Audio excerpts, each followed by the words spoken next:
relaxation. So to know the actual secret, what actually the relaxation is, we have to know the secret. And for revealing that secret, we have with us our eminent speakers.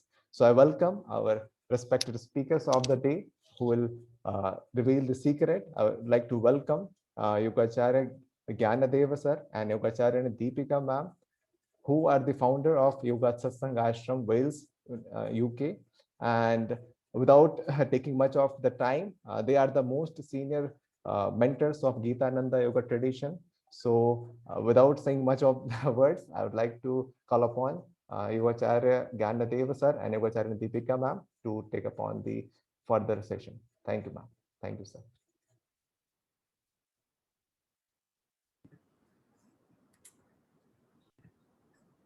Namaste. Namaste, everyone. Thank you. Thank you so much for this honor. It's great for us and really nice of you all to join us today.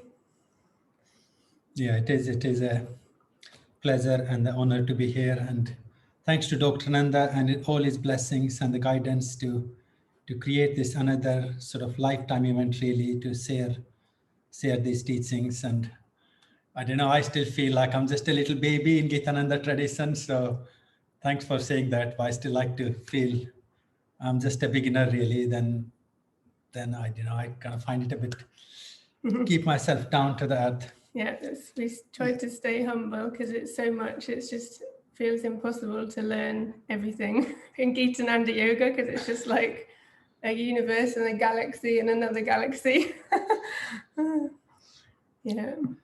Well, with our guru's blessing, let's begin. Really, I guess there's this amazing subject or the topic in yoga therapy and even in yoga world itself, talking about the relaxation, this concept of nispanda or the healing parasympathetic response.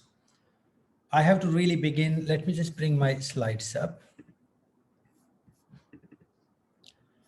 I guess to begin with, what I really like to say is this whole lesson that we prepared and we talking on, I would offer my sincere gratitude and my really humble respect to Amaji. And the reason I'm saying that, because in my own understanding, before I came to Ananda Ashram and I took the shelter under Amaji's guidance, relaxation for me back then used to be you just lie on your yoga mat and you do some sort of visualization or the savasana practice.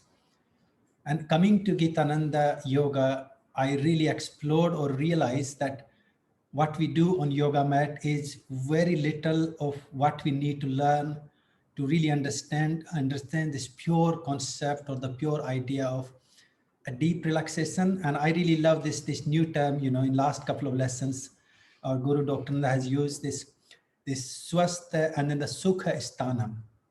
So, more I explore these ideas of Gitananda Yoga and the relaxation techniques, it is really sort of finding our way to come back to the Sukha Sthanam, where we can be at ease, we can be at comfortable place, and we can be one with ourselves.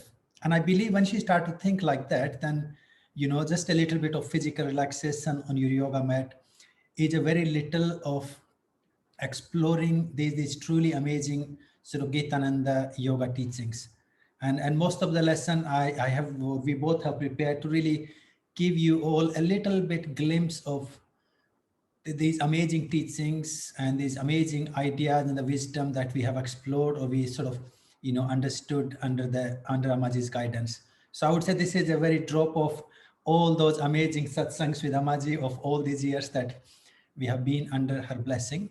Yeah, and one thing I'll add, like one of the things that Amaji really made me realize is that how deeply unaware we are. And it's like, well, most of us don't know our own thoughts, what we're doing, what we're thinking, what we're saying, where we're walking, anything really. If you think like scientists record around about 70,000 thought impulses in a 24-hour period. And we think, how many of those 70,000 thoughts are we aware of? Like usually, I don't know, a handful. And that's kind of how much work we need to do to try to create and expand that awareness so that we can start to move into relaxation. And coming to the ashram, it's like you realize how much stressed you can be just living in like a, you know, regular normal life. We just hold so much stress, and going into ashram and doing all these practices of yoga and the deep relaxation really kind of brings us that awareness, and we start to slowly release all the tension. So again, thank you, Amaji. Okay, let's dive in. So also our really thanks and gratitude to Dr. Nanda, because he is really our kind of like a mentor and then the guide, you know, sharing all these amazing teachings and giving us this guidance, you know, for over this year, really running the yoga therapy course. And I have to admit, you know, deep from my heart that it's like a new explosion in my own sadhana and understanding of these such a simple, such a profound and the subtle concepts or the ideas of the yoga itself. And yeah, I was just trying to put it together, something maybe, I don't know, I'll try to sing it, see if I can. Yeah, I've made a little badge. It's just something I just want to really appreciate, you know, Amaji in our life and all our teachings.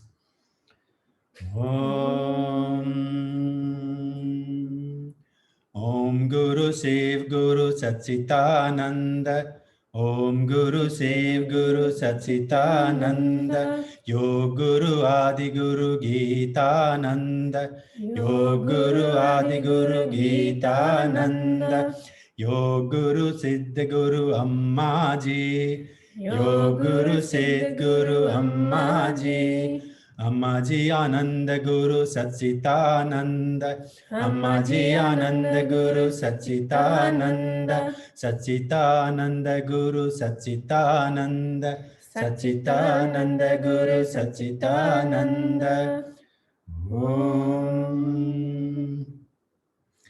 Well, under Amaji's and Swamiji doctrinal blessing, let's see if we can dive into this vast ocean of topic or the subject. And, you know, I really want to begin our concept, this principle of understanding relaxation, with just looking into how many ways or how many ideas yoga had. And this is a very little, I know if you want to dive deeper into it, yoga will offer us so many other teachings and understanding of our mind and all that we go through. And going through, you know, listening Amajit satsangs, realizing that our stress is not only physical, mental, or emotional. There is so much more bigger that goes on. We have the concept of Adi Vyadi or the Vyadi Adi, you know, the psychosomatic or somatopsychic. Then the concept of Avidya, Asmita, and Ahankara that creates its own ripple, or the distress or the disassociation with our own inner self. We have the concept of karma, samskara, all these vasanas, choices we make, the habit, the behavior patterns, desires, you know, either they can bring us back to this sense of ease within ourselves, or they just steal our life, steal our prana, and all that goes on. We also have the understanding of the janmas. So we have the genetics from the birth or our social, our family sort of inheritance that we carry. We have the concept of dvandvas, you know, the liking, disliking, the duality, the two opposites, panch kleshas, 9 obstacles. So it is quite amazing, you know. we're not going to go in detail of each one because we all know them very well, and hopefully we not only know them, we are trying to deal with them and find our way out of it. To me, really, that the true concept of the Gitananda, these relaxation practices, is how to pull ourselves out of these to bring ourselves into the Sukh Sthanam. Now, this is a really sort of image, you know, being with Dr. Nanda and feeling that bliss. And definitely I would say, you know, coming out of that Adi, the mental distress or the mental conflicts and all that we go through, is one of his slides really, of how our mental stress, the mental agitation goes through different sort of polarizing into stressing our body, then stressing our pranic system. And it goes through all the way to manifesting or resulting into the physical health issues. So now let's begin a little bit, sort of really touching on to the different stresses that we carry. Now, I guess the first stress that we all carry or we hold on to is really the physical or the body stress. You can say the stress of your brain, stress of your muscles, stress of your digestive system for various reasons. And when we look at the list of what is causing that stress, is honestly is endless. It can as simple as, as I think one of the concept Swamiji mentions, this imbalance between our action, energy, and relaxation. So either we are overworking or we are underworking. So we have either not enough energy left or too much energy, and there is not enough relaxation. And I guess when you tap into this concept, then you might also bring easily the diet and all other aspects that is part of the energy. Also, we have the chronic mental illnesses or the mental tension lots of people carry from the family, society, or their expectations, their dreams, their visions. Life pressure that also builds quite a lot of physical tension, unhealthy lifestyle, over sensory stimulus. And I just put the dot there so you can keep really adding on to the list as far as you like. So many people I've known, they just totally burn out because they don't ever create even a little space to sit back and have a cup of tea. I see people running around with their mugs in their hand and drinking and eating food on the go, and just that the mental burnout that causing this physical burnout of the body. Now here, this is a really amazing practice that Deepika will take us through. So we will do a couple of practices to go all through.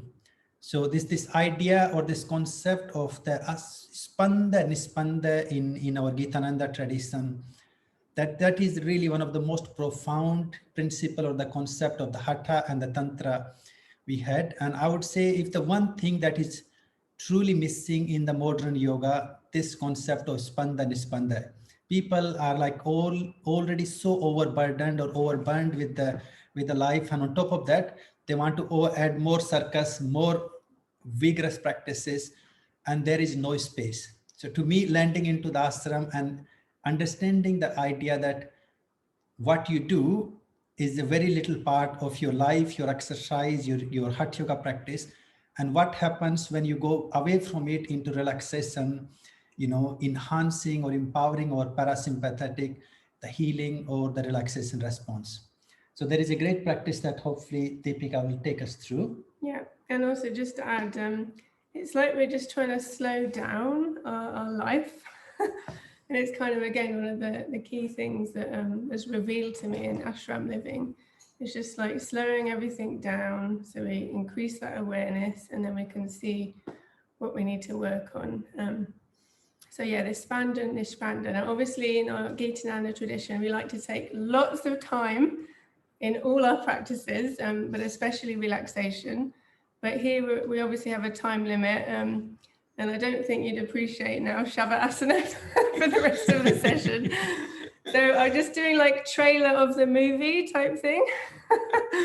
So we just have a little glimpse, and obviously there's lots of videos that Dr. Ananda's put on YouTube where you could follow the full practice, but just some little insights. So this spanda nispanda. So hopefully you can all join in from your chair or lying down, just make yourself comfortable. And we'll just take a couple of deep breaths. And we're just going to tense and relax through the body from the feet, moving up to the head. So take a deep breath in, and now just squeeze through your toes and feet. And as you breathe out, just release and relax the toes and feet. Maybe wiggle the toes a little bit. And again, breathe in, squeeze now through the toes, feet, and up to the knee if you can. And then as you breathe out, just release, let go, let go. And now squeeze into your knees as you breathe in, tense through the knees. And breathe out and let go. I'm going to go up the thighs now. Breathe in and squeeze up to your hips. And breathe out, release. Lovely.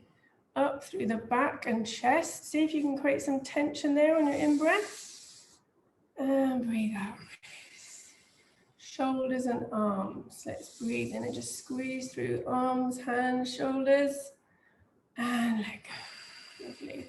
Now face. No one's looking. Breathe in and squeeze and tense your face and head. Release. We don't care about looking silly, by the way. Now let's try and do the right side of our body. So right leg, right arm, right side. Breathe in and squeeze through the right side. And breathe out, release. Let go. Left side. Breathe in and squeeze. And let go. And now whole body. Put lots of effort in. Breathe in and squeeze and tense. 100% effort.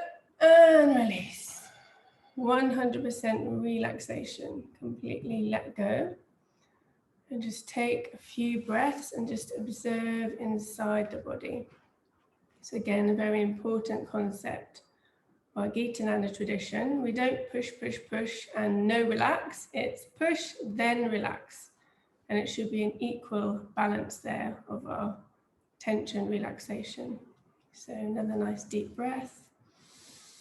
Breathing out is your opportunity to let go the old. Every in-breath, you can breathe in a new creation of how you want to be. Okay, hand back to Nyandev.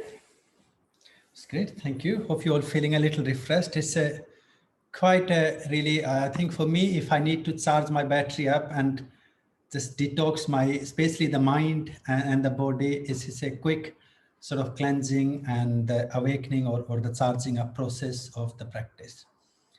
And I think what I have really understood from the Spanda Nispanda practice, you see, our body has got such an amazing principle of what we call homeostasis. In a yogic terminology, I would like to use the word samatvam. We like to live in that equanimity where there is an opportunity, there is action, we like to get out and do something.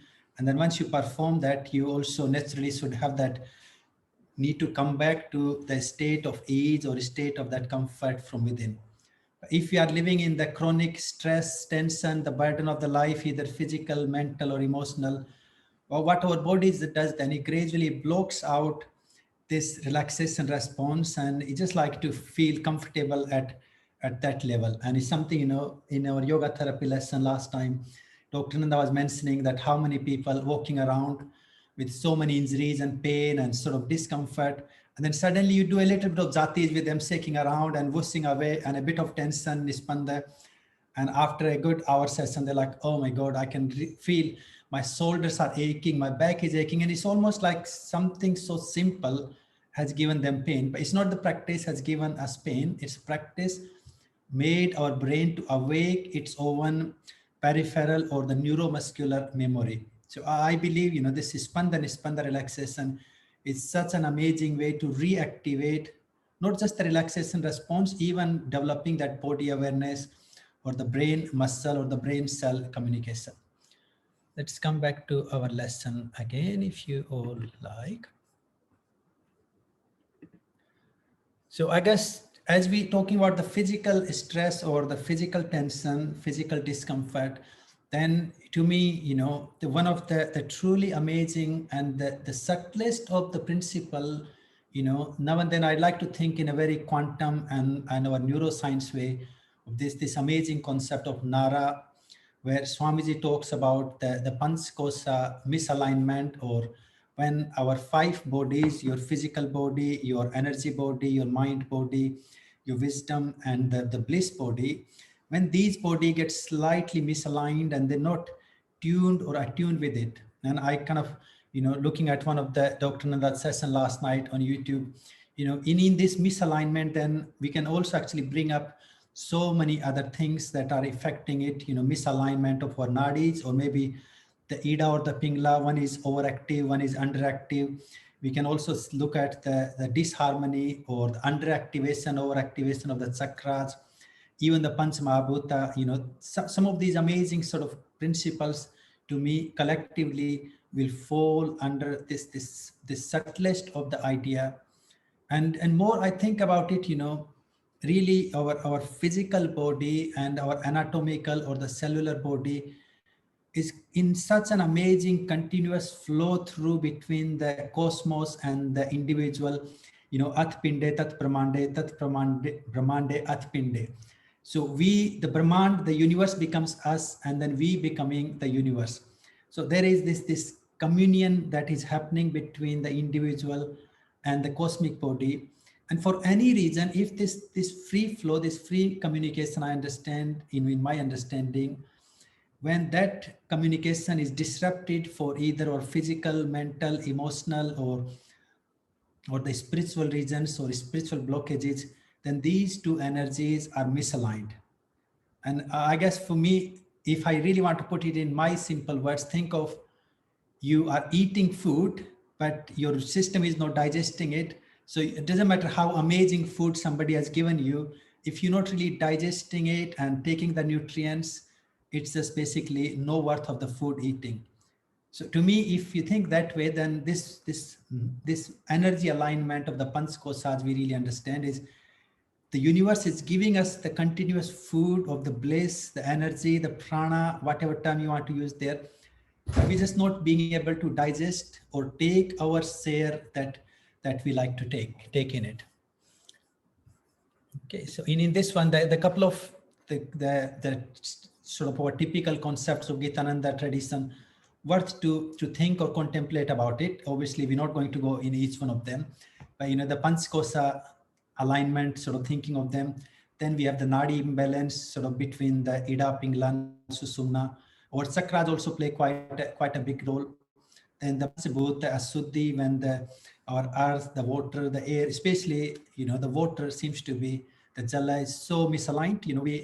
We all can be so clinically dehydrated. I think Dr. Nanda mentions that, 60 to 70% people out there are clinically dehydrated. So we are just depleted of, one of the major element that is part of the physical or body constitution. We are talking around like 70 to 72%. And then, there are other, the fire and all that plays role. The Swara imbalance also plays a huge role. Then the Panch Pranavayu, lots of people have the Pranavayus are misaligned or they're not flowing as it should be. The Dosa imbalance and the Three Guna imbalance. So these are some of the key principles that we can easily look under this concept in my understanding. Now, the good thing here, I know we can talk about these issues for so long, but, thanks again, Swamiji and Amaji do offer us some really simple solution. And I don't think I can bring simpler than that. So I might be wrong, but in my memory, I think I remember like Amaji talked many times that Swamiji used to mention how the life will progress, and due to the all sorts of detox and stress and strain of life, also we have the electromagnetic toxicity that is growing every day, the 3G, 4G, 5G, all these TV channels, radio channels, the Wi-Fi that is there in everybody's house is continuously depleting or negatively adversely affecting this pranic energy or the pranic field.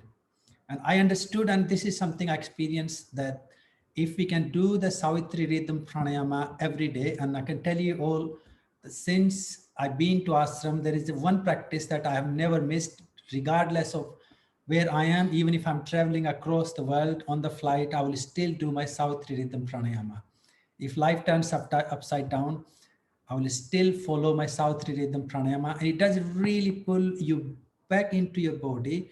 And the way we're doing 6 in, 3 hold, 6 out, 3 hold, you can go to 8-4-8-4 if you like. It just calms our nervous system down, and then the Savitri, the solar or the biorhythms, through that, it helps us to align or in tune our own biorhythms. And with that, if we can bring our Loma Viloma Prakriyas, either the set of Hatha Yoga practice or the pranayama and visualizations, we will be definitely, I trust Swamiji and I trust Amaji, and it's something I experienced that if we can do one or other, we can really have a deep relaxation or come back to the Sukhisthanam from deep within. So I would like Deepika to take us through maybe a couple of rounds of Savitri Rhythm Pranayama, please. Yeah. So again, trailer of the movie. So Swamiji actually says if we practice our Savitri rhythm for 10 minutes, then it should definitely bring us into a deep state of relaxation. So I'd like to just do 9 rounds, because 9 is a complete cycle altogether. And I'll combine the Loma Viloma visualization. Yes, so just to describe first here, we're going to breathe in and visualize golden prana up the right side of our body. And as you breathe out, imagine the silvery apana, lunar energy down the left side. And we create a nice little circuit. So in, up the right side, golden prana, solar. Out, down the left side, silvery apana. So you can lie down if you've got the space, or sit, and we'll just practice together. So let's breathe out. Breathing in.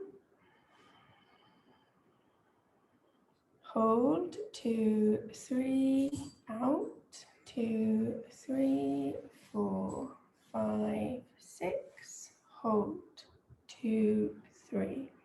In, golden prana, up the right side. Hold just beyond the head. Out, silvery apana, down the left side. And hold just beyond the feet. In. Hold.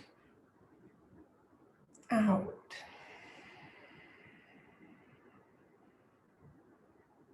Hold. In. Hold. Out.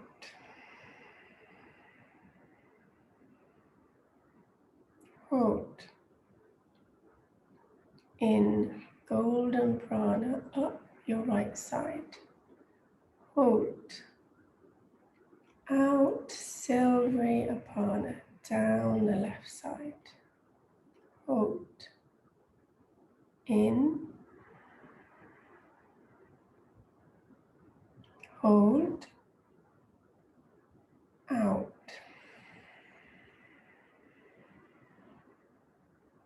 Hold. In. Hold. Out. Hold. In. Hold. Out. Hold. In. Hold. Out. Hold. And just relax, take a normal breath. And when you practice your Savitri, as Nyandev said, you can always adjust according to breath capacity. So 6-3, working on that emotional level. But if it is too strenuous, you can drop down to a 4-2 or up to a 8-4, working a bit more on a physical level. Thank you. Good. Well, thank you for that. I definitely feel like, ooh, good into the coming back to, such an amazing energy. And Swamiji recommend, if you are doing the Savitri rhythm pranayama or the Loma Viloma Prakriyas in Savasana, then we like to lie down with the head to the north and feet to the south, just to really actively align with the electromagnetic or the force of the earth. So we become one with our own individual and the cosmic energies. And it's just another thing I remember here, Swamiji mentions about this state of being at ease or the optimum health. The swasthya really means our optimum polarity. And when we lose that polarity, when this polarity sort of gets out of the harmony or disharmonized, that means the distress of your body, your mind, or the health issues. And then a total depolarization means death, means the life, the prana has gone. So make sure you keep bringing the prana and the polarization back where it should be. And it's something I really recommend if you do live in a place where you have to deal with so much of the modern electromagnetic pollution and nothing much you can do. Well, there is one thing you can do, as Swamiji says. So there you go. Thanks to Deepika to take us through that. So now, from the subtle energy, we are really moving into our mental clutter and stress. And this was the word that Deepika's sort of invention really last night. We were talking about it and she's like, oh, let's just put it mental clutter instead of saying Chitvritis, because Patanjali Chitvritis, it's sort of like it can be positive, negative. As we talk about the stress, we really talking about all that stresses or the mental clutter that we constantly going through, agitating our mental or the emotional well-being. And I just picked up, the three of the concepts that, we talk or we understand so much very well through the yoga. This concept of Chitvritis. So the 5 different sources from our thoughts and all this mental clutter that comes from our direct cognition, sort of, I guess it really depends, isn't it? What you're looking at, what you're hearing, what you're listening. If you are hearing good things, if you tap into Dr. Nanda's YouTube channel, you're going to feel connected with the great thing. And then there are all sorts of nonsense out there on the same YouTube channel by other people. So the source of your direct cognition, where the information is coming on, then we have the vipriya, the incorrect or the inappropriate knowledge, seeing what is not real or what is not truth. And I think this comes quite a lot in our life, really, whenever we caught up in our own mental dilemma or the ego or the asmita, where I don't want to see anybody else. It's just everything has to be my way. And when we caught up in my way, doesn't matter what people say. Even somebody brings a flower to you, that can be annoying. Why did you bring me a flower? What do you want? What's your intention? And then we have this imagination, just the pure vikalpa, where there is no base, no foundation, the state of sleep, where we are actually missing out our information or the cognition that is going through, and then bringing up all the old information or the old things we have stored. You can add a bit more fire to it with the panchakleshas, the avidya, the ignorance. Or I love actually every time we talk about avidya, way Ammaji said many times, it's actually avidya is not simply not knowing, because if you don't really know, then it's not really your fault. And I loved many times he reminded us that avidya in a true sense of Patanjali would be more something like something that is right for you to do, or something you should not be doing, and you're still doing it. So it literally means you are ignoring the truth or the reality that is already there. If you know there is a food that is going to cause upset tummy and you're still eating it, if you know you're going to go and listen or read something and it's going to stress you out, but still ignoring that, I'm just going to do it because I want to do it. We have the asmita, this concept or the principle of egoism, again causes so much mental stress. Raga and dvesa, the cravings or the likings and the disliking, aversion. And then the abhinivesa, this whole principle that we all carry on clinging onto things. And this is another amazing thing. A couple of days ago, I think I was listening one of the Dr. Nanda session, and how much we actually cling to the stress, how much we cling to the problems, pain, discomfort, my blood pressure, my heart problem, my tension, my depression. I can only breathe out for that. So this abhinivesa, it causes actually, we get addicted, or we just somehow we almost feel like we like to live in that tension, we like to live in that pain or the problem. And then the 9 obstacles, because all those 9 obstacles, they have their own sort of pattern of stress or the distress that comes in. I'm not going to go into the list of them. I'm sure you all already know it. So let me bring us to really, again, what Ammaji, and this is again sort of my conclusion of a couple of really basic things that over the year that Ammaji has taught us in these amazing teachings and the courses. The first concept I always loved is the concept of abhyasa vairagya. So the practice and detachment, do something about it. Don't just muddle into it. If you're feeling stressed, if you're feeling anxious, if you are caught up in some sort of mental chitvritti, do something about it. Even if nothing else you can think, just get out of the house and go for a long walk, get some fresh air. Or go and see somebody, talk to somebody, or listen some positive thoughts, positive ideas. So do something about it to move yourself out from that muddle state. And then the detachment, disassociating. To me, that's something, I listen to Dr. Nanda quite a lot. And the way he talks, well, some people actually do something to get into the relaxation, and the minute the relaxation finishes, they want to talk about the same thing again. Back to the same square, my problem, my pain, my issues, my conflict, my ego. Well, we do something about things, and with the application, then the second important application is disassociation, actually letting go, actually moving away from it, actually just getting away from these things. The second tool, I honestly like listening Amaji many times about obstacles and all these things, is something I would have never really thought until I came there. There's this true four practices, the four principles of Patanjali: the Maitri, the friendliness; Karuna, the compassion; Mudita, the cheerfulness; and Upeksha, the equanimity. And I love the phrase that is written on the door of the ashram: enter in only if you are happy.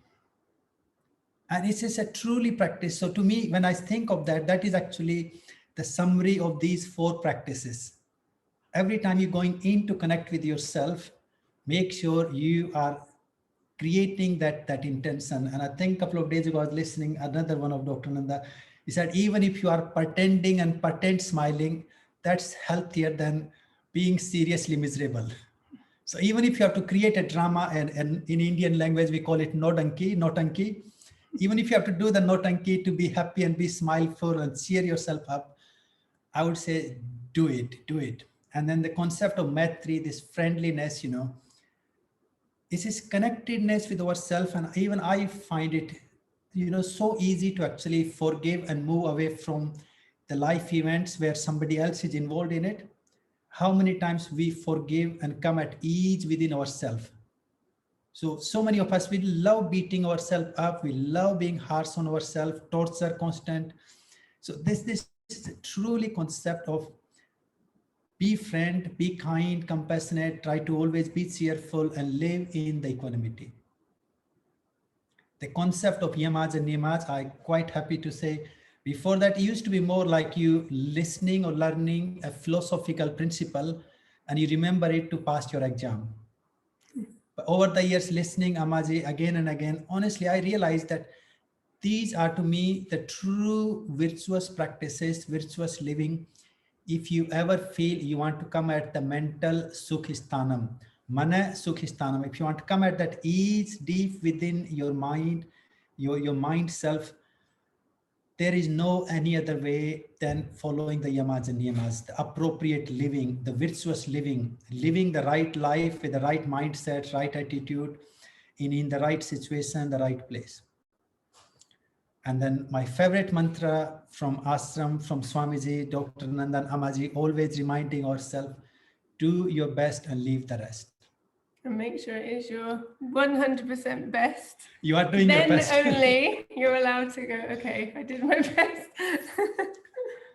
Well, three practices me and Deepika picked here just to mention you. We have the Kaya Kriya, really helps to release these mental and emotional agitations and tension. We have the Moksha Kriya and the Nadi Jnana Kriya. So yeah, I mean, I think most of these really are best done in like the full Shavasana and really taking time over, but we just wanted to mention them. We can do a Panchakosha cleanse, which is just another one that Amaji used to just do all the time. So if you haven't done it already, we're just going to have a clean up of our space. So just gathering up, cleaning up any tension, any tiredness, any clutter, any negative thoughts, stagnant energy. Just imagine you're gathering and cleaning up your space. Then you take a deep in-breath and grab hold of it, and we're going to whoosh it out.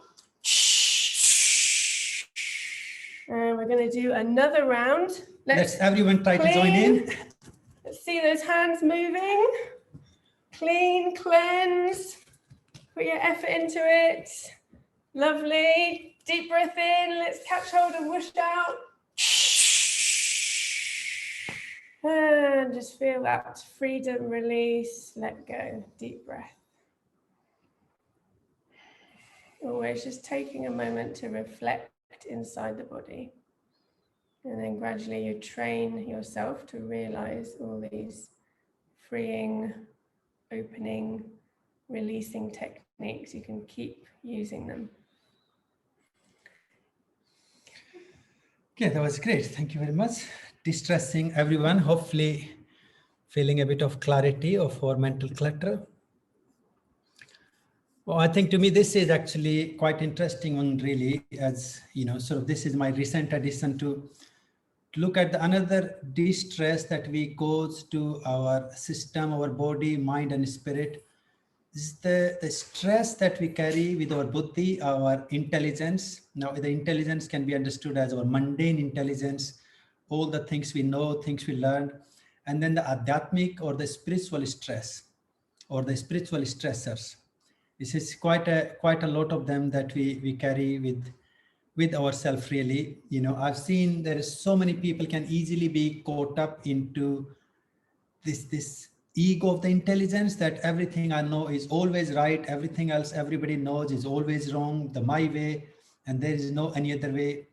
People can so easily get caught into it, or the inability to understand the other's perspective. You know, it's just like, I think, Dr. If I remember right, it's the maladjustment syndrome. So when we cannot adjust with other people and we cannot cope with somebody else saying something or somebody else sharing their experience or perspective, the religious egocentric beliefs that my religion is better than yours, you know, or some people can be so anti one way or the anti other way. This new stress that is being added up into our life, you know, in last sort of, I don't know, 10, 15 years. This is actually maybe longer. It has existed longer than I have realized. But in last couple of months, it came through quite a lot through different people to me back and sort of made me quite aware. This conspiracy theories of all the anti-government, anti-people, anti-religion, anti-God, anti-this, anti-that. You know, some of them can be as bad as that Donald Trump is one of the true spiritual guy and he's trying to switch the whole world back into the absolute consciousness. And honestly, the amount of stress people carry around though these stupid, or I don't know if they're true or not, but for me, this sounds like really stupid to think that. But the stress they cause on themselves and then the other people. Then we also have the lack of faith or the sort of, you know, the lack of this Ishwar Prasadhanam or the Ishwar Pranidhana in life, where we don't really have any sort of faith or the belief system. Another way we can add here is the cultural appropriation, especially around the spiritual practices. Because in that one, there is so much ego involved and there's a lie, there is a manipulation. And I do find, you know, there's quite a few yoga teachers I know they are teaching yoga and teaching it to like totally removing that cultural relation, the appropriation, the teachings and the wisdom, the roots that are there. And I've never come across any of them at that sense of ease or the sense of inner happiness or feeling so joyful. Like I teach yoga, I love it. I'm so joyful. There always seems to be some kind of underlying anger or something that builds up. And I believe it's definitely something has to do with mixing up some of these pure potential practices and ideas with the new thought or the new principles and anything we mess around, well, it is going to cause a serious mess or the serious disruption really from the body. And also that I love that Dr. Anand explains it like taking a fish out of water, like the connection to a paramparai is just like, I think it really is the only way to truly sort of experience and understand yoga. And I think that's it. If you take the fish out, it's just like a dead fish and you can examine it and it's not going to move and you can put it in a box, but it's not alive. Okay, well, again, you know, the whole Gitananda tradition, the practices, the teachings, you know, we do have that such a sincere effort, such a sincere practice and teachings, pure teachings on the how to use the applications of these truly amazing yogic practices, the yogic ideas or the wisdom to come back to Sukhistanam. And I know this list, it can go on and on if we start to talk about, you know, the Amaji and Dr. Nanda and Swamiji's teachings. But I thought we mentioned a few bullet points really for us all to create that inner connection. To me, this is you finding the way to come at this Sukhistanam with your spirit, or you connecting with the Anandmaya and the Vijnanamaya Kosa. The Jnana Yoga is a true path. With that, you can also add the Raj Yoga or the Astanga Yoga, where we are learning these true principles of yoga, or the knowledge, the wisdom, understanding of our Atman, or even simply knowing really what is appropriate and what is not appropriate, what is reality, what is not reality. Self-inquiry, koham. To me, this is one of the most humble practice I have understood from Amaji, really, because before I came to ashram, and I have to share these ones with you all, okay?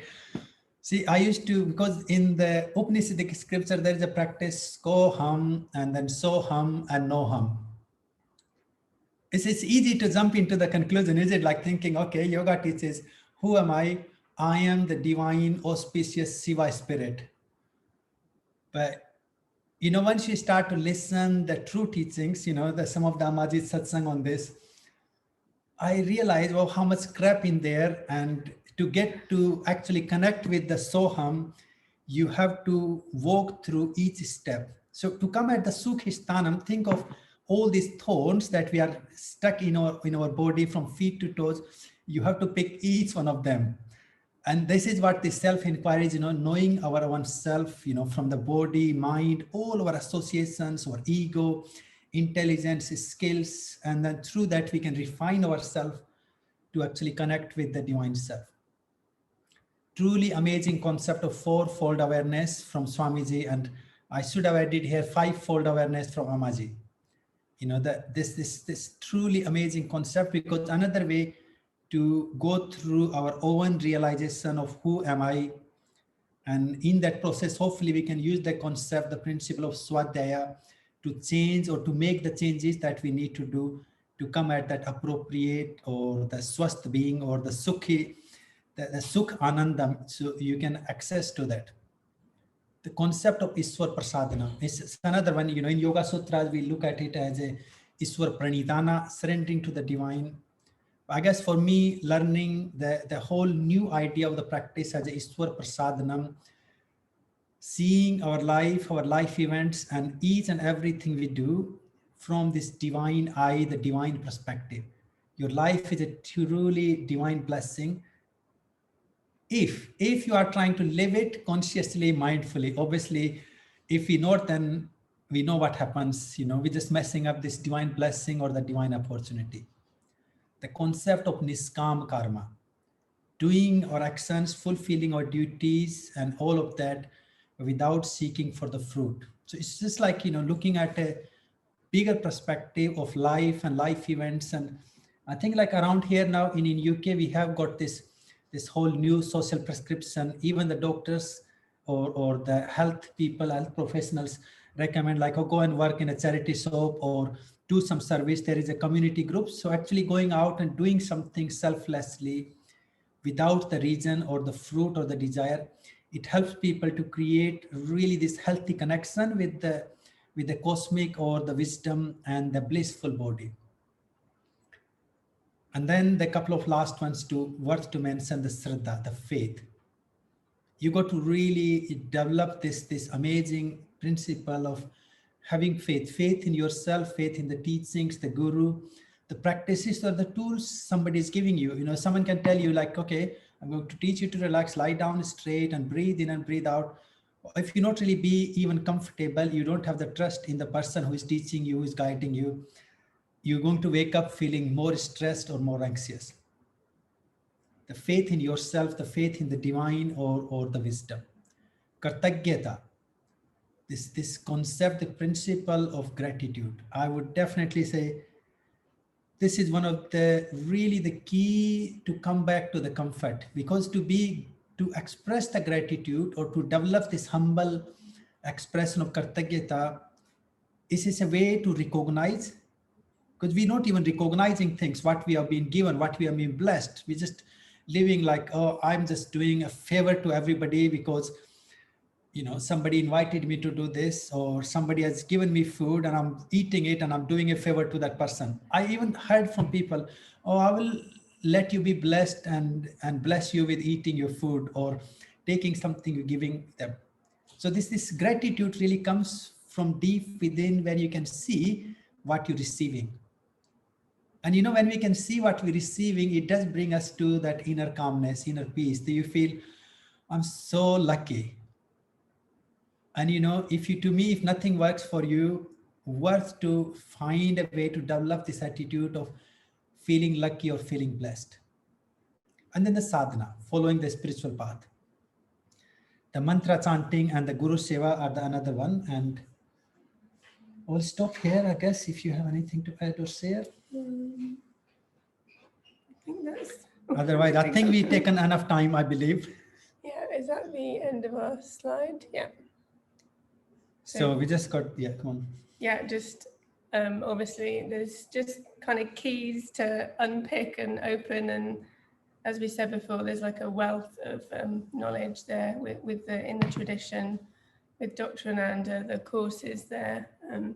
And again, we've learned so much as well working with him, Dr. Ananda doing the yoga therapy course over the last year. So thanks all for joining. We'll stop the share and hand back. Thank you so much for sharing such a wonderful your presentation on relaxation, and it's really relaxing that we didn't know that the time has passed so early, and we were thinking that it should go on. And thank you so much for sharing such a wonderful wisdom of Gitananda Yoga tradition. And without taking much of the time today, I have the opportunity to call Devasena ma'am to come on and say a few words. And we will, if anyone have some questions, you can type down in the chat box. We will take it after ma'am will say some words. Ma'am. Namaste, namaste, pranam. Namaste.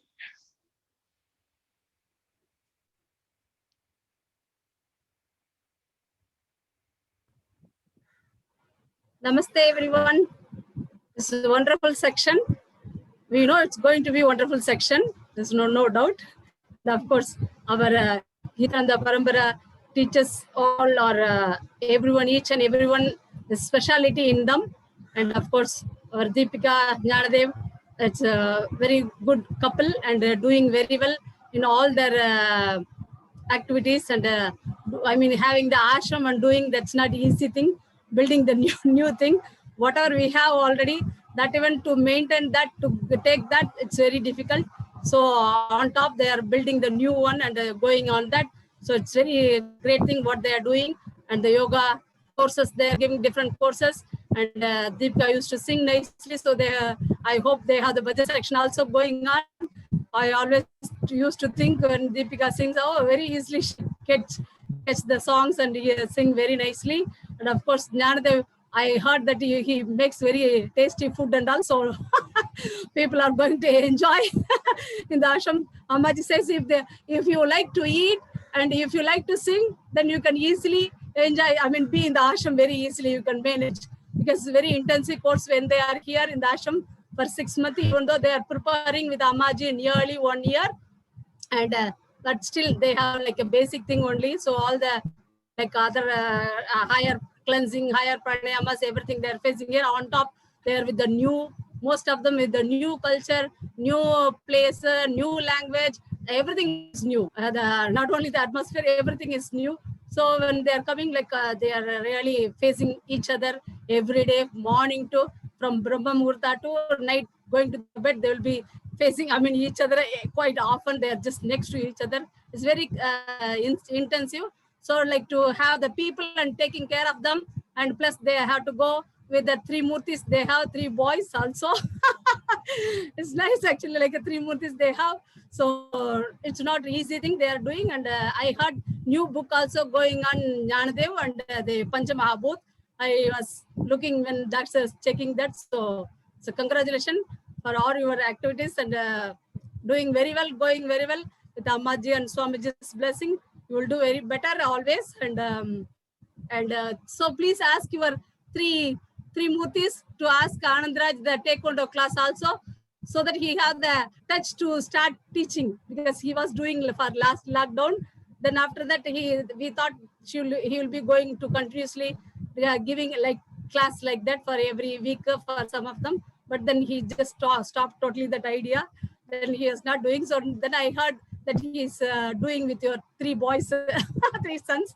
So I thought it will be very nice for him to. So he had the touch to give the practice for others, so that he had the doing something also for him that will be very much satisfaction and give the happiness also for him, because his concentration, everything is like in the taekwondo now more than the yoga and other things. So thank you so much for your sadhana, doing very well, going very well, making them, taking the message, Gita and Ashrams, our Swamiji's message, teaching, Samaji's teachings, going everywhere and helping Dr. Sir also in any way and in many ways. So thank you so much. Thank you so much for the opportunity also, Nilachal. Thank you. Thank Thank you. I you, have ma'am. to tell you something Thanks there. a lot. So you have to listen. This is something I need to tell you, okay? Because Yes, it's very please. interesting that I'm seeing you. And last night I was talking about you and sharing the story of you and me when I was in the ashram last time. So there was, he's my guru of the bhajans and all this singing. And this is around the Shivratri, everyone is just singing, and then the whole group of the students sitting there, and Devasna has got the mic and she's leading Parama Pavana. And this is my least favorite bhajan. I would never sing. And then she's like, okay, Yanda, your turn. Devasna, Yanda. And then it comes to the middle of it. She hands the mic to me and walks away and disappeared. I think I'm really grateful for that moment, because since then I really got the confidence of my voice and singing. So that's why I was telling them, everyone, like how the guru sees, this is the time you got to throw this child into the ocean and let them deal with it. Yes. Thank you. Thank you so much. Thank you, ma'am. Thank you. Thank you. So there is a question come up in the chat box that Kritagyata Yogacharya ma'am wants to hear more about the Kritagyata and Guru Seva. Yeah, that's a really nice one actually, because to me, this is Kritagyata is really, sort of this gratitude or the humble attitude of expressing ourselves, expressing that how much we're receiving, and it's something I believe so many of us don't really have that anymore, because we live in such a consumer world. Most of us think, oh, I paid and I got it. Actually, when it comes to some of these true teachings, some of this true abundance, if you really want to go deep within yourself, we have to develop this humble attitude of not only knowing that I'm grateful about it, but actually expressing it, putting it out loud. So that leads us to the second term. We have the Guru Seva. Now, what I have understood from Amaji and Swamiji and some of the other sort of these typical ancient Hindu system of the Guru and the disciple or the student, the Guru-Chela relationship. The Guru Seva has a couple of different elements. So the first one is what your guru or your teacher, the teachings that has been given to you, you follow them sincerely. So that is the first Seva, the teachings that you have been blessed with, you have been given, you are receiving them and you are following them. Then the second thing, as we, or to me, I understood always, you see the ashram or the guru is really a source or the instrument or the medium of the teachings. And it's the students or the chelas or the followers, those are the one actually make or create the ashram. So to me, the Guru Seva is supporting the system, supporting the ashram, supporting our gurus, our teachers. So without being burdened with the much of the worldly life, they can be free to offer their teachings. So it is, in every form, you can see the Guru Seva in form of maybe money, in form of the Karma Yoga, in form of, this is a great event really. I can say this is a really great example of Guru Seva, that you're offering your service to the teachings, to the Guru, to the lineage, to create this amazing platform where the teachings can go out into the bigger world. And it's something as well, it's actually a two-way process, it feels like, because for me, I feel like the teachings are so priceless. And I think it made such a big change for me going through the 6-month course and then back many times. That actually, I feel like there's no way I can ever really, I don't know how I could manage to give back equally, because it just made such a huge positive effect on my life. But if ever I can do something, I just feel like oh, I'm like making the exchange a bit fairer. It's just like it feels so good to be able to offer the service to the gurus. It's such a blessing actually to be able to do that as well, to have the opportunity to give back to the parampara. It feels like such a pure blessing to be able to do. And I think for me, like when I'm in the ashram, for me, the Guru Seva can be every little thing I can do. Maybe if I'm walking past and see the floor need to be quickly swept, or it's the time for Dr. Nanda or Amaji to have a cup of tea. You know, I love taking over those little things. So it's the Guru Seva, you know, it doesn't have to be something very huge. It's just finding every possible way to appreciate the Guru, the teachings. And I see actually this Guru Seva concept more selfish, if I be honest with you, and I'm quite happy to admit, because to me, the way I always say it, if I can serve my Guru and look after my Guru, either Amaji or Devasana, Dr. Nanda, well, they will be so comfortable, full of energy, full of vitality to offer their teachings. Otherwise, if my teacher is worried about like, oh, when do I get tea? When do I get my biscuit? When do I get my food?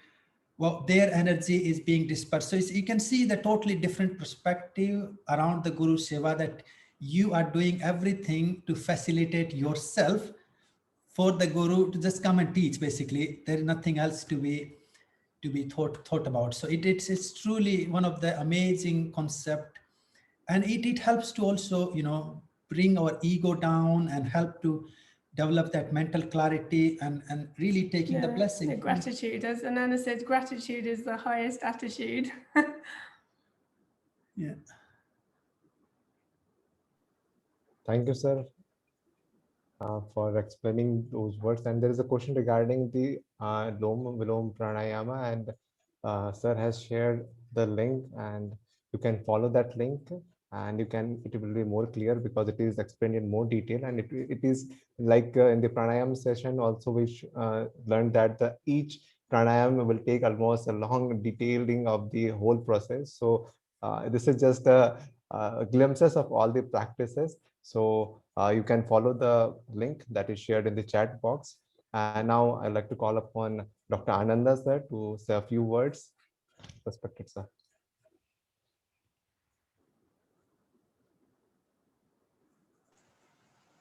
First of all, thank you, Jnanadev and Deepika, for that most amazing session. I learned a lot today, so that's good.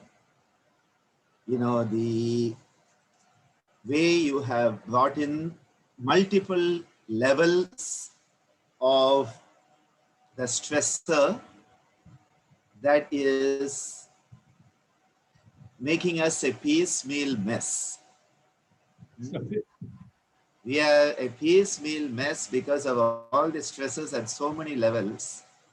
And my favorite topic, of course, these days, in fact, 1 hour later, I'm giving a talk on culturally appropriate yoga for an American Indian group who are doing yoga aid.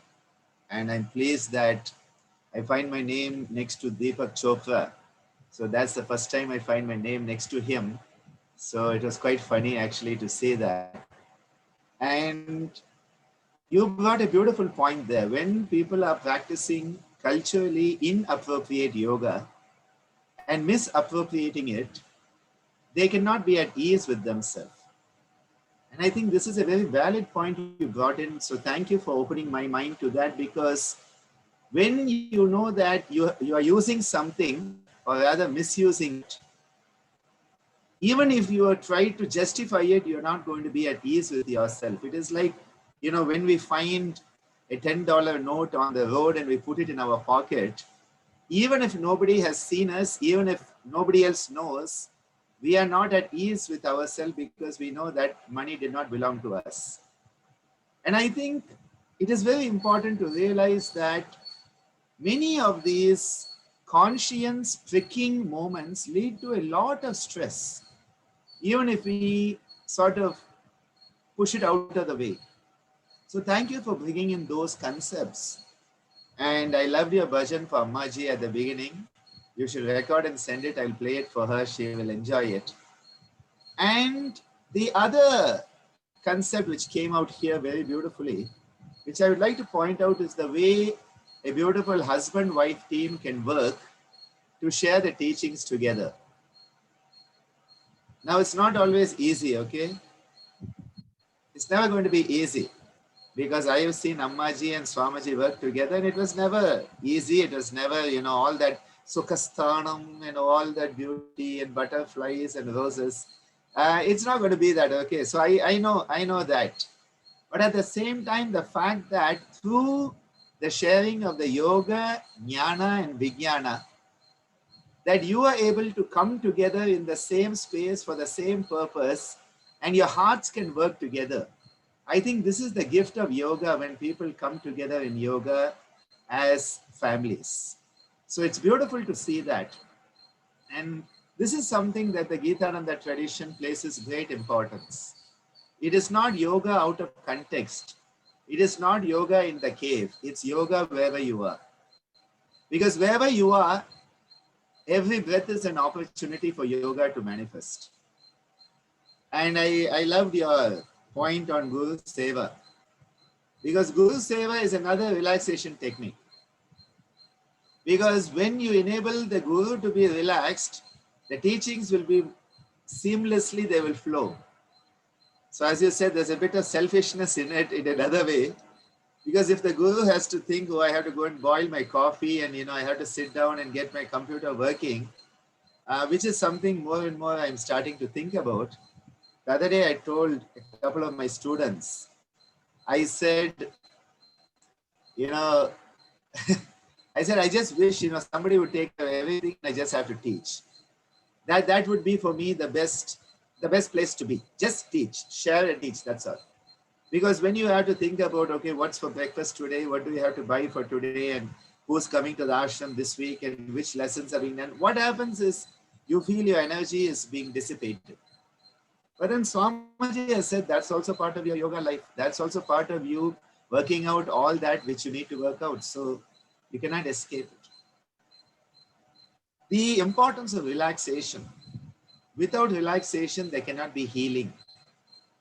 And the other day, my beloved mentor, Sethu Raman sir, said, we in the medical profession are focused on curing. We want to cure everybody. But we forget that curing is only one aspect. And then people are cured but not healed. Because healing is when the person again becomes whole. The person needs to feel a sense of wholesomeness. That is when healing has occurred.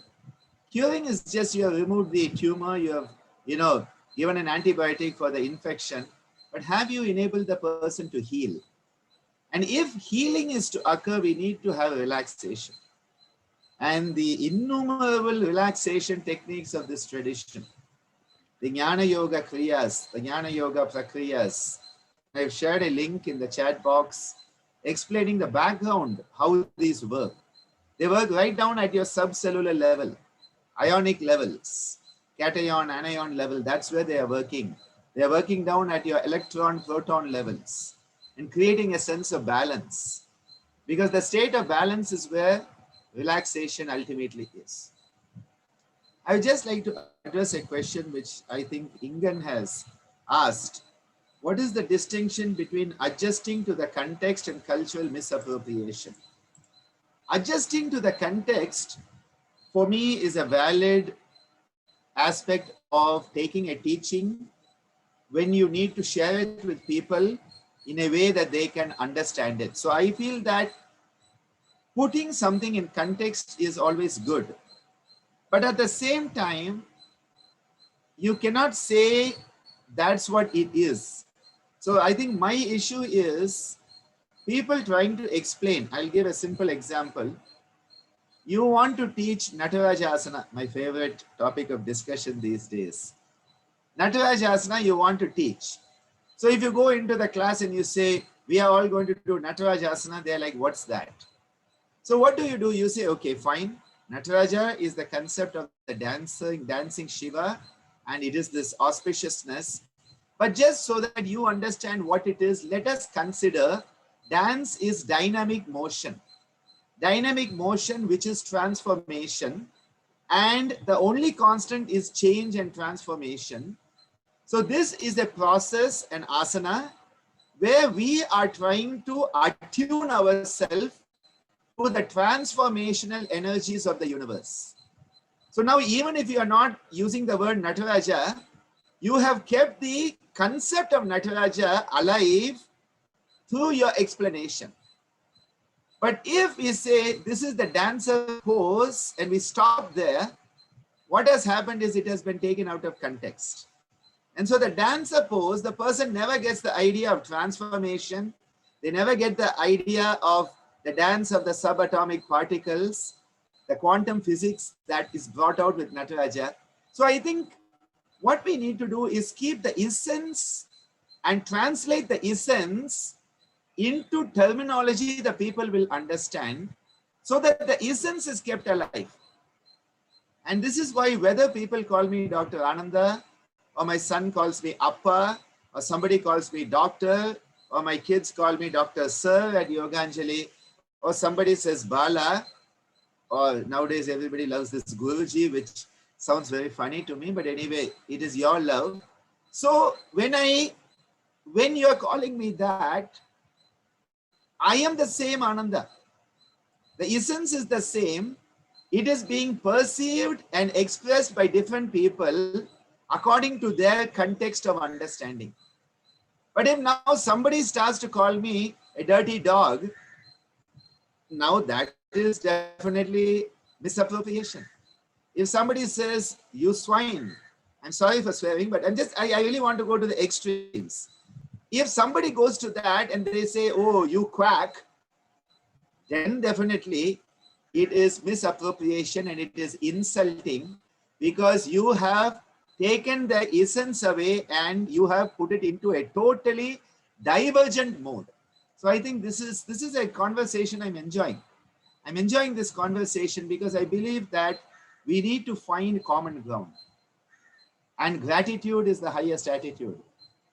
I have said that 20 times in the past week on different talks. Because when you have gratitude, you are naturally relaxed. Gratitude is an attitude that enables you to go into the relaxation response, because suddenly you realize all that you have been given. And so there's no tension. But if you don't have gratitude, I have not been given enough. I paid this much, I only got that. I did this and didn't get rewarded. You know, what is happening is you are stressing yourself out. Ingratitude stresses you. Gratitude relaxes you. And that is why gratitude is where you have opened yourself up and suddenly you realize you are not the big cheese. And in that moment, you realize what you have been given by the universe, a human birth, an opportunity to learn and share, an opportunity to love and support others. And suddenly you are relaxed. And so your action becomes an action of relaxed action, which is the key to karmasu kaushalam, or skill in action. You cannot be skillful in your action if you are stressed. You ask any sports person, the best throw they will do, the best bullseye they will hit will be when they are in optimal state of relaxation. Because if they are stressed, either they will jump before the mark or they'll jump after the mark and make it a foul. And this is where gratitude is an attitude of relaxation. So I really love it, and love the fact that Jnanadev has a Sanskrit term for it also. I think this is important. We find these different language terms to express it. And I must point out here, in the Yaksha Prasna of the Mahabharata, Yudhishthira, the eldest of the Pandavas, people say, oh, Mahabharata and Ramayana are not yogic scriptures. I'm like, you people haven't read it in the proper way. You haven't read it in the proper way. If you read Ramayana and Mahabharata with a proper perspective, they are yogic scriptures of the highest order. The manifestation of what is dharma is brought out in the Ramayana perfectly. And Yudhishthira has asked a question. What is the biggest or greatest sin? What is the greatest sin? He doesn't say stealing, killing, robbing, raping. No, he doesn't say that. He says ingratitude. Ingratitude is the biggest sin. Why he said that? Because when you are not grateful, you are pulling yourself down into your own hell. Heaven and hell lie within us. And when we go into ingratitude mode, we go into hell. The more you have gratitude, the more you rise into the heavens that are within you. I think I will stop there today, because what a beautiful presentation, Gnanadev and Deepika. The past year, I have been sort of mentoring them for a yoga therapy program they have been running. And every month I've been giving them, the first Sunday of every month, I've been giving a 2.5 hour session, and been a wonderful journey. And if somebody in the UK and Europe, in that area especially, you want a good yoga therapy program, highly recommend their program. They have done an amazing job of putting it together. And again, Gnanadev has been bitten by the publishing bug. There's a bug called the publishing bug, and I have been bitten by that. Okay, so I know what it feels like. And the latest book he's putting out on the Pancha Mahabhuta is an amazing compilation, bringing it down right into the practices. We talk about the Pancha Mahabhuta, the 5 great elements. How do they come into your yoga practice, yoga sadhana? So congratulations on this. And I must express my gratitude to Nilachal, because you have really given us all a stage to have these sessions, and it's giving me more and more confidence that I don't have to carry the load totally, that I have all these beautiful team members to carry the load for me and share the load, giving me the freedom to express myself in a different way. So thank you, and all the participants, even those who don't have your videos on. Even those who don't have your videos on, thank you to you. You know, my perspective on videos, I love to have people's videos on to know who's there on the other side. Okay. And I know people, as I've always said, if you are in a compromised situation, then keep the video off. But otherwise, there's no excuse. I have been in a couple of medical conferences recently, and no one has the video on. I'm the only one with the video on. I might as well have been talking to myself. Why even address a conference when everybody has the videos? And I'm like, seriously, it's like you go into a class and there's no student there and you have to give a 1 hour class. Anyway, so thank you so much. Thank you so much. I think thank you, Dr. Nanda. For us, it's really been like a great opportunity and blessing to do this session, because it kind of also gave me and Deepika to revisit our sort of nearly a couple of years being under Amaji. And I don't know, I don't know how I express it, but I'm just always so grateful really for every session that I've been under Amaji's guidance and all the teachings.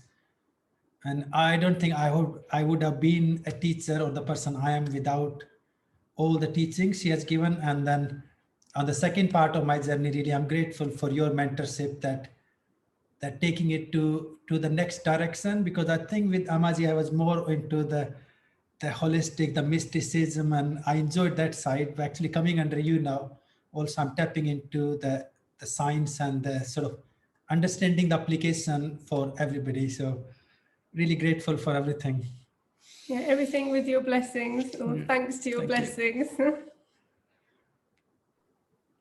Thank you so much, sir, and Gyandev sir and Deepika ma'am for today's session. And the journey has started, and I think a lot of more is coming. And I would like to thank Live Holistic Wellness and all the members of the Live Holistic team. I would like to thank all the members who are at the backstage: Kailash sir, Payal, Hari Shankar, Mamta, Preeti, Ved, Prakash, and all those who are contributing their very essential part. Without those technicalities that we don't know, it wouldn't have been happening right now. So thank you to all the team members of Live Holistic or Wellness.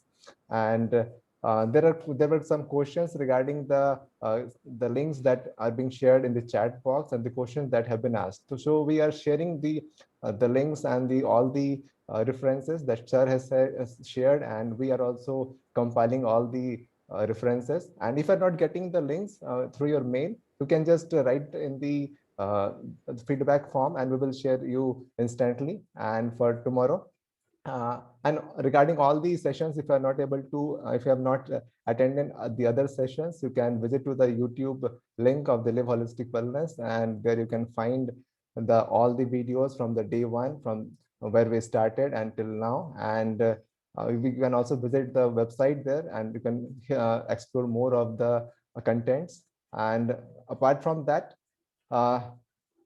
tomorrow's session.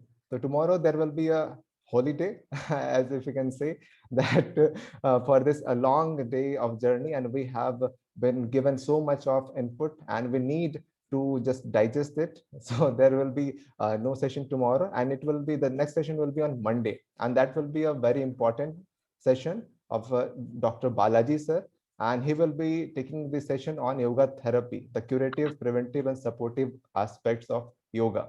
So therefore, you all are invited to that session, and you're invited to all to that session. And on the next day, we will concluding with Dr. Ananda sir, and a lot more, I think, maybe coming up after that also.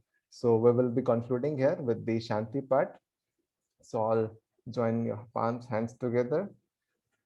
ॐ स्वस्ति प्रजाभ्यां परिपालयन्तां न्यायेन मार्गेण महीं महिषा गोब्राह्मणेभ्यः शुभमस्तु नित्यं लोकाः समस्ता सुखिनो भवन्तु सर्वे भवन्तु सुखिनः सर्वे सन्तु निरामया सर्वे भद्राणि पश्यन्तु मा कश्चित् दुःखभाग् भवेत् ॐ शान्तिः शान्तिः शान्तिः. Thank you all for joining today's session. We will all meet on Monday at 6 p.m. Indian Standard Time, IST. So see you all. Thank you. Thank you so much. Bye. Thank you.